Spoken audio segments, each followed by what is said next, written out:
안녕하세요. 인문계 논술 파이널 서울여대 설명을 맡은 최윤실이라고 합니다. 자, 오늘 서울여대 설명을 드릴 텐데, 서울여대 특징은 90분이라는 짧은 시간 내에 시험을 보는 학교예요. 근데 가장 큰 특징이 분량 제한이 없다. 이거라는 걸 텐데, 자, 그러면 90분 동안 분량 제한이 없는데 얼마나 써야 될까? 분량 제한이 없어? 되게 짧게 써도 되는 건가? 아니면 엄청나게 길게 써도 되는 걸까? 내가 이제 시간 내에 그 엄청 긴 거를 쓸 수 있을까? 얼마나 써야 되는 걸까? 시간을 어떻게 써야 되는 걸까? 이제 이런 의문이 좀 많이 드실 텐데, 그거를 중점적으로 포인트로 삼아서 설명을 해드리면서 서울여대 문제를 분석해보는 시간을 갖도록 하겠습니다. 자, 그러면 이제 전형 일정부터 볼까요? 서울여대는 11월 20일 토요일 날 보게 되네요. 자, 그러면 18일이 수능이니까 19일 요렇게밖에 준비할 시간이 없게 됩니다. 그런데 또 그 하루 동안에 서울여대만 집중적으로 할 수 있느냐? 그런 학생도 있겠지만 이제 다른 학교 논술들이 수능 직후에 좀 몰려있는 거를 생각해보면 서울여대만 단독으로 준비하는 것이 아니라 이제 요 날짜들에 이제 막 몰려서 준비를 하고 있는 학생들이 더 많을 수도 있어요. 그렇기 때문에 잘 생각해서 본인이 어떻게 학습할 건지 시간표를 짜야겠죠. 오전 정오반으로 나뉘는데 본인 모집 단위에 따라서 시간이 달라지니까 이 부분은 이제 꼭 학교 홈페이지에 가셔서 확인해 보시기 바랍니다. 최저 등급은 국영, 수탐, 상위 한 과목 해서 2개 합 7이고요. 영어 포함 시 2합 5입니다. 고사 시간 말씀드렸듯이 90분 짧아요. 문항수는 2문항입니다. 그리고 각 문항당 소문항이 나올 수 있다. 이렇게 되어 있어요. 문항이라는 말은 세트로 이해를 하시면 돼요. 1세트, 2세트 이렇게 이제 문제가 나온다라는 건데 소문항이 나온다라는 것은 1-1, 1-2, 2-1, 2-2 이제 이런 식으로 문제가 이제 갈라져서 뽀개져서 나온다. 이렇게 생각을 하시면 돼요. 자, 그랬을 때 특징은 세트라고 불렸던 것처럼 이제 각각의 문항들은 서로 독립된 거예요. 연계성이 전혀 없는 독립된 주제의식 하에 나온다. 이렇게 보시면 됩니다. 필기구를 보시면 검정 파란색 펜만 사용 가능하네요. 연필 샤프 사용 불가합니다. 이제 그리고 수정 테이프 사용은 되는데 수정액은 사용할 수가 없어요. 수정액이 가끔 이제 오류를 불러일으킨다고 하더라고요. 그래서 수정 테이프만 사용할 수 있고 펜을 가져가야 된다. 이렇게 생각을 하시면 될 것 같고, 분량 제한이 없는 만큼 유선지를 제공합니다. 원고지가 아니라 그냥 선으로 이렇게 쭉쭉 돼 있는 이제 그러한 답안지를 이제 받게 되실 거예요. 그러니까 이제 쓸 테면 써봐라, 많이 쓸 테면 써봐라, 이런 느낌으로 유선지를 주는 것 같아요. 그러면은 이제 유형을 보면서 구체적으로 어떻게 해야 되냐, 적게 써도 되냐, 많이 써야만 되냐, 많이 쓰면 유리하냐, 이런 걸 보죠. 1-1번 전년도 걸 보죠. 제시문 가의 2가지 이론이 가지는 문제를 기술하고 그 해결 방안을 제시문 나와다에서 근거를 찾아 논술하시오. 소문항으로 갈린다고 했습니다. 그래서 이제 1-2번도 존재는 하는데 우선은 이제 유형을 좀 집중해서 보기 위해서 생략. 2-1번을 볼게요. 제시문 가에 기능론과 제시문 나를 활용하여, 요거 2개를 활용을 하는 거예요. 기능론이랑 나를 활용해서 제시문 다의 호주제 폐지의 의미를 논술하시오.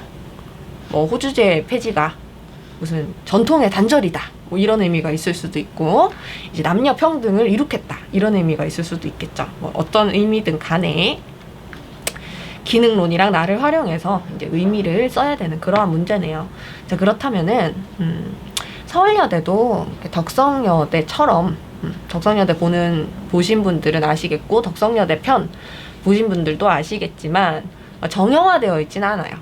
즉 이제 문제 유형이 1번은 무조건 분류요약이고 2번은 비판평가고 이런 식으로 유형별로 나눠져 있는 그런 학교는 아니고, 그때그때마다 조금씩 다른 거를 요구하는 학교이기 때문에 논제 분석이 이제 굉장히 중요하다. 그때그때 나오는 논제들이 무엇을 요구하고 있는지 우리가 아무런 전제 없이 접근을 해야 되니까 그때그때 분석을 잘 해야 되는 거겠죠. 이제 그래서 논제를 봅시다. 자, 제시문 1번은 항상 이게 유형상의 그 전형성은 없는데, 유형이 전형적이진 않은데 주제상의 전형성은 있어 왔어요. 서울여대 1번 같은 경우에는 항상 인문학적 주제가 나왔었어요. 그 다음에 2번은 그럼 어떠냐, 뭐 사회학이나 경영학 이런 주제가, 경영 경제 이런 것들이 나왔다, 이렇게 생각을 하시면 됩니다. 자, 그러면 이런 주제적으로 서로 갈리는 문제 2개가 나온다, 혹은 이제 소문항으로 갈려서 한 세트, 다른 세트 이렇게 나온다, 이렇게 생각을 하시면 되겠네요. 논제를 분석해 봅시다. 재심은 가에 2가지 이론이 가지는 문제를 기술하고. 자, 이거는 뭘 쓰려는 건가요? 가에 나타난 2가지 이론이 일단 뭔지를 써야겠죠. 하나는 뭐고 다른 하나는 뭐다. 근데 이제 이론의 이름만 쓰는 게 아니라 당연히 이 이론이 어떤 이론인지를 적당히 설명을 해주고, 그 다음에 뭡니까? 문제를 쓰라. 이 이론상의 문제를 써라. 이렇게 되어 있죠. 자, 그럼 재심은 가에 나와 있진 않지만 내용을 고려해 봤을 때 이제 거진 요약 문제인데, 이론 1 쓰고 설명하고 이론 2 쓰고 설명한 다음에 공통적으로 가지는 문제가 있는데 그 문제가 뭔지를 쓰는 문제라는 것을 알 수가 있습니다. 문제라는 말이 너무 많이 들어갔죠? 자, 그러면 우선은 여기 이제 기술하고 앞까지는 총 3가지 요소를 써야 된다 라는 걸 알 수가 있죠. 그 다음에 아래쪽에 보시면, 아래쪽이 아니라 그 다음을 보시면 그 해결 방안을 나다에서 근거를 찾아 논술하라, 이렇게 되어 있어요. 자, 그러면 요 문제가 재심은 나를 통해서는 어떻게 해결된다, 재심은 다를 통해서는 어떻게 된다, 재심은 나에서는 이런 얘기를 하고 다에서는 이런 얘기를 하기 때문이다, 이런 식의 요소가 들어가야겠죠. 그죠? 즉 이제 후반부, 문제의 후반부가 가지는 그 답안의 요소, 답안의 조건은 이제 뭐 크게 보면 2가지, 크게 보면 2가지고 이제 세세하게 나눠서 보면 4가지죠. 해결 방안 1, 해결 방안 2, 그 다음에 해결 방안의 근거, 해결 방안의 근거, 이렇게 되는 겁니다. 자, 그러면 문제의 앞쪽 부분에서 이제 써야 되는 거 3가지, 뒤쪽 부분에서 써야 되는 거 작게 보면 4가지, 크게 보면 2가지. 이거를 어느 정도로 쓰는 게 좋으냐라고 했을 때는 이제 정답은 없지만 이 요소들을 만족시키는 것이 우선 제1의 목표입니다. 이거를 어느 정도의 구체성으로 만족시켜야 되는지는 이제 학교의 예시답안을 보면서 우리가 추측을 해볼 수 있을 따름인데, 우선 가장 느슨하게 말해보면 이제 각 소문항당 1-1, 1-2, 2-2, 2-1, 2-2, 그러니까 이렇게 각 소문항당 보면은 한 500자 내외를 기대하고 있는 것 같아 보여요. 예시답안을 보면. 자, 그런데 또 어떤 예시답안은 400자 정도로 끝나기도 하고, 어떤 예시답안은 800자 정도로 진행이 되기도 합니다. 나오기도 해요. 자, 그런데 이것이 어떤 서술의 특정한 구체성을 요구하는 거냐? 그렇지 않고 채점 기준을 살펴보면 이 요소들을 다 썼는가의 채점의 기준이 집중돼 있어요.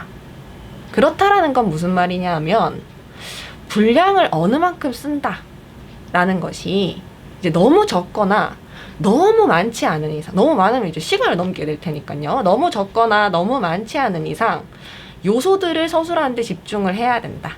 요게 일단 1차적인 목표이고, 그 다음에 그걸 어느 정도로 쓰면 좋을까? 얼추 500자, 각 소문항당 500자 정도 쓰겠다, 요렇게 생각하면은 이제 느슨하게 생각했을 때 별 문제가 없으실 거라고 생각이 됩니다. 자, 그러면 재심문상의 특징을 보죠. 여기 보면 재심은 다가 나와 있어요.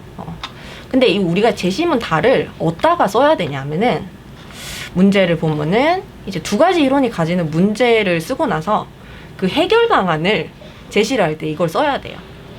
이론이 가지는 문제의 해결 방안을 제시를 할 때 요거를 써야 돼. 자, 그런데 제시문을 읽어볼까요? 조선소가 있다. 테세우스라는 이름의 배를 소유한 선주가 배를 수리하러 왔다.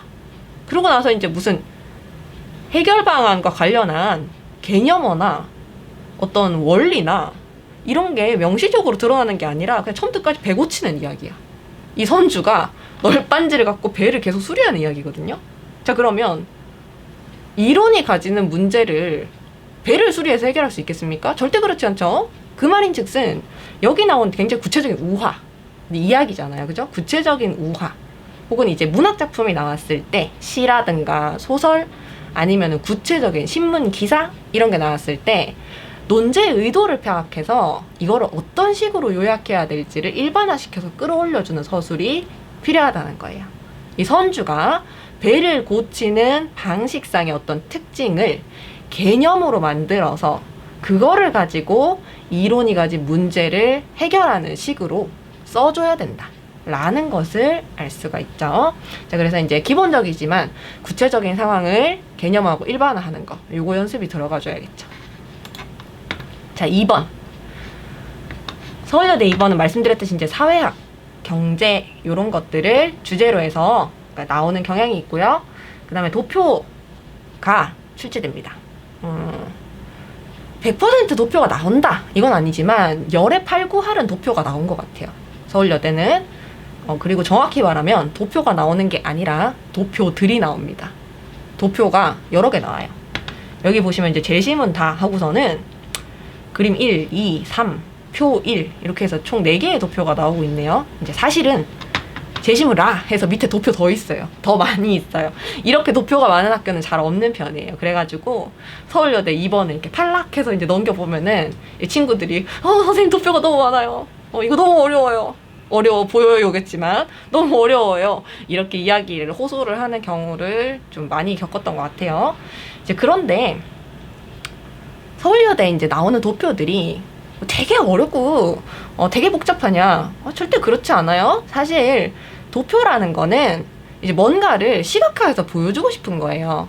어떤 정보를 시각화해서 보여주고 싶은 거예요. 예를 들면 뭐 코로나에서 그 코로나 때문에 백신을 맞은 사람들을 전체로 놓고 봤을 때 그 중에서 돌파 감염이 얼마나 일어났나 이런 것들을 이런 정보를 이제 시각화해서 보여주는 거야. 이제 그걸 통해서 백신을 2차까지 맞으면 돌파 감염률이 뭐 0.003이구나. 예를 들면 그렇다는 겁니다. 이제 돌파 감염률이 그렇다면은 백신을 맞기만 하면 돌파 감염이 될 수도 있지만 그 확률은 되게 낮다는 거구나. 이런 걸 우리가 알 수가 있죠. 그런 식이에요. 도표는 우리가 알고자 하는 정보를 시각화해서 이제 표시를 해준 거기 때문에 이거를 다 글로 옮길 수 있어요. 그리고 도표 자체가 안 어렵다. 한 번만 해보시면 도표를 글로 옮긴다. 도표에 나온 정보를 이제 답안으로 쓴다. 이것이 그렇게까지 뭐 보이는 것처럼 어렵지는 않다라는 것을 알 수가 있을 겁니다. 하지만 이제 겁먹지 않기 위해서 연습을 좀 해야겠죠.